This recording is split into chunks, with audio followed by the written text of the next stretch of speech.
Hi fellow book lovers, there's another disabled author information video, and this one is about chronic illness.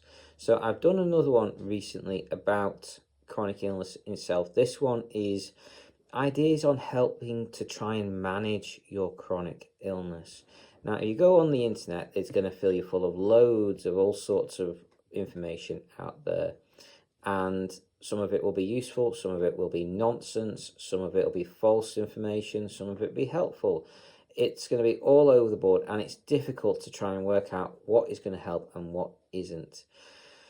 And honestly, good luck with it, because it is a minefield and a half, and it's not easy to navigate.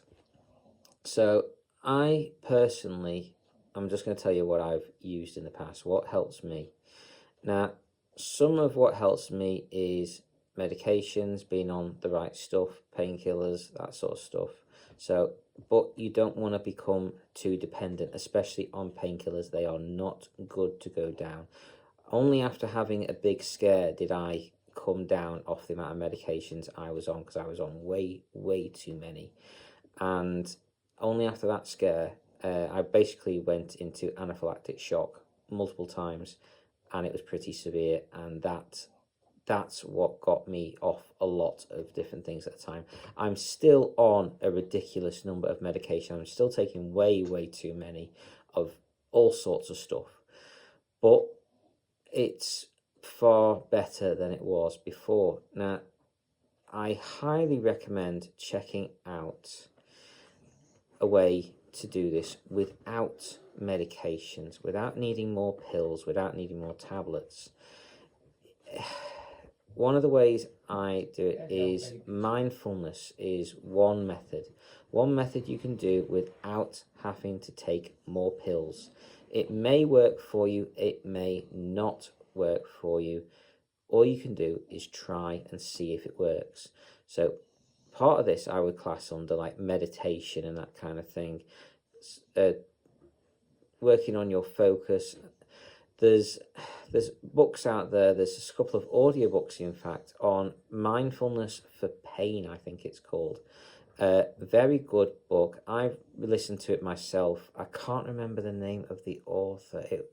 Her name's a bit weird, but she had a severe accident. She ended up being, I think she was paralyzed from the waist down or something. I think it was a hang gliding accident or something like that, or at least that's one of the ones that's mentioned in the book. I can't remember if that was her specifically or not, but either way, she's there. She was in agony, she was suffering afterwards.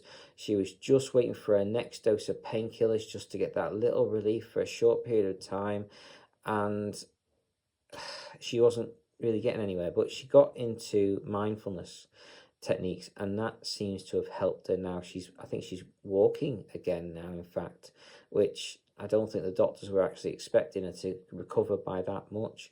So she's done absolutely incredible, and I do recommend checking out her stuff. Also, check out anything you can on meditation, on the brain is by far the most powerful organ in the body and can do incredible things, far more than I believe we use it to this day. The subconscious in particular is incredibly powerful. If something is stressing you out, upsetting you, worrying you, it will make you feel physically sick. It'll give you headaches. You can feel bad. Now, as I see it, if that's the case, then why can't you work it in the reverse way? Why can't you do it? Use your brain, use your subconscious, instead of to feel ill, to feel healthier, better, improved. So I suggest guys looking into research along that side of things, trying to get away from more pills, getting away from having to do other things like that to recover.